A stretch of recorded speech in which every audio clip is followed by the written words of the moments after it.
और चलिए रुक करेंगे खबरों का। रायपुर में संचार प्रमुख सुशील आनंद शुक्ल ने बीजेपी पर जमकर निशाना साधा। शुक्ल ने सरकार के मन की बात पर जनता की मन की व्यथा नहीं बताने का आरोप लगाया। उन्होंने कहा, मन की बात में किसानों की आय दोगुनी करने, महंगाई, रोजगार की बात नहीं होती। सरकार केवल जुमलेबाजी कर जनता को ठगने की कोशिश कर रही है। पीएससी घोटाले पर बीजेपी के प्रदर्शन पर संचार प्रमुख ने कहा, प्रदेश में बीजेपी के पास मुद्दे नहीं है। उन्होंने बीजेपी से पीएससी पर गड़बड़ी के आरोप लेकर भी कहा कि सुशील आनंद शुक्ला ने नशाबंदी की बात पर बीजेपी के तिल मिलाने की बात भी कही है। उन्होंने कहा कि हुक्का बार बंद होने पर बीजेपी विरोध करती है, कांग्रेस नशाबंदी कराती है तो इनके पेट में सीधे लात पड़ती है।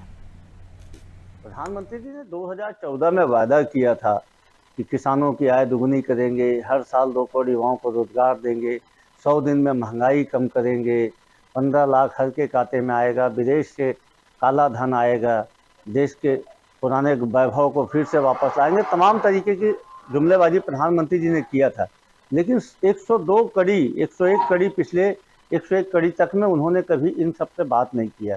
तो जनता के बीच में प्रधानमंत्री के मन की बात को ले जाएंगे। जनता पूछेगी कि प्रधानमंत्री के 10 साल के कामों की फहरिस्त कहाँ है। आपके पास प्रधानमंत्री के कामों की सूची नहीं है, तो उनके जुमलेबाजी को लेकर जनता को फिर से ठगने की कोशिश कर रहे हैं, लेकिन जनता बार बार नहीं इनके भरम में आने वाली। आपके पास में पीएससी की गड़बड़ी का आधार क्या है? आपके पास में एक भी सबूत है कि पीएससी में यहाँ पे गड़बड़ी हुई?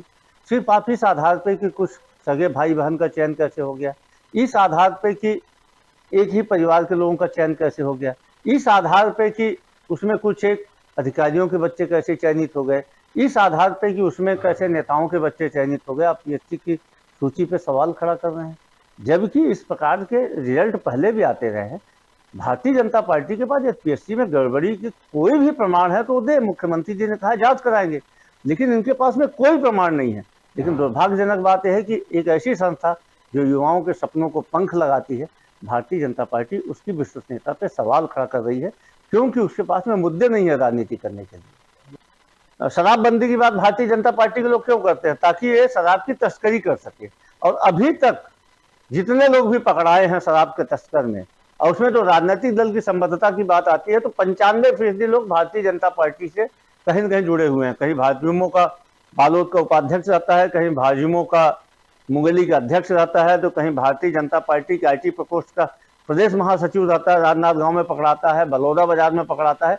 तो भारतीय जनता पार्टी के लोग नशे के कारोबार में संलिप्त हैं, और जब जब नशे के कारोबार पे नकेल कसी जाती है, भारतीय जनता पार्टी तिलमिला जाती है। दरअसल इनका आर्थिक स्रोत बंद होता है।